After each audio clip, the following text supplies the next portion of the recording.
SCP-157. Object Class: Euclid. Special Containment Procedures. When not being used in an experiment, SCP-157 is to be stored in its cryptobiotic form, in a dry, airtight container. It is estimated that SCP-157 can survive in this condition for at least 10 years. Specimens needed for experimentation can be removed from storage and given water, then food to restore them to a usable state. Personnel working with an active SCP-157 colony are cautioned not to eat, drink, change clothing, or apply any substance to their body in the presence of SCP-157. Foundation MTF agents are authorized to administer Class A anesthetics to any survivors or witnesses of wild SCP-157 attacks. Description: SCP-157 is a previously unknown microscopic animal in the tardigrade phylum, adapted to live on land as a predator. Like other tardigrades, SCP-157 is extremely resistant to environmental damage and can enter a cryptobiotic state when no food is present.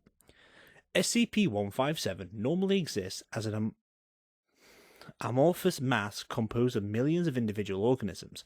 In this form, it can slowly crawl and climb. SCP-157 colonies are predatory and can attack insects and small animals by engulfing them and then slowly dissolving their prey with digestive enzymes. Human and other large prey are not normally attacked directly by SCP-157 colonies, as they are too large to engulf, and long-term contact is necessary for SCP-157 to successfully feed. The organism has developed an alternative method of achieving such contact. SCP-157 colonies possess an innate telepathic ability. When in the presence of prey that is too large to directly attack, the SCP-157 colony will use telepathy to present the illusion of something its prey wants to eat, wear, or apply to its body. SCP-157 is highly toxic when eaten. Someone having done so requires several antidotes to be administered within 20 minutes, as well as immediate gastric surgery to remove the portion that was eaten. When applied to animal or human skin, SCP-157 will produce an anesthetic to encourage prey to ignore pain and leave the organism behind. It then dissolves and consumes the skin within 30 minutes to 2 hours. Dead prey is rapidly consumed, and SCP-157 will grow significantly as it feeds. When reaching the size of 5 kilograms, SCP-157 will split into smaller colonies that move off in search of new prey. When in the presence of 2 or more individuals, SCP-157 will have an inconsistent appearance. It may appear to be a food item to one person and an article of clothing to another. This can serve as a warning and prevent exposure to the organism. Addendum: note that due to its resilient nature, SCP-157 can be split into smaller pieces, boiled, microwaved, etc., and remain alive and dangerous. SCP-157 Capture Incidents. Incident Number 1. The victim was found with extensive scalp damage after mistaking SCP-157 for a bottle of shampoo and applying some to their hair. Victim was apparently immune to SCP-157 anesthetic and began screaming, attracting the attention of his wife, who had been eating a snack.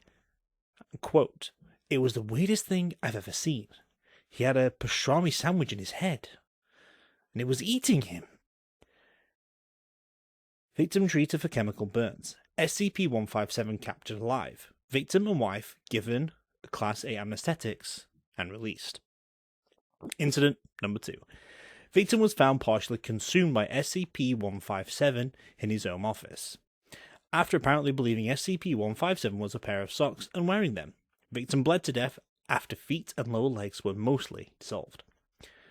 Incident 3. Standard monitoring of police reports revealed the missing persons case where the investigating officers observed a couch slowly attempting to crawl towards the door of the victim's apartment. Couch initially sealed in area by police. Foundation agents later determined it to be an unusually large variant of SCP-157 and contain the specimen. Anesthetics administered. Although large enough to attack humans directly, the specimen prefers to use its telepathic ability to attract prey, in the manner of smaller SCP-157 colonies.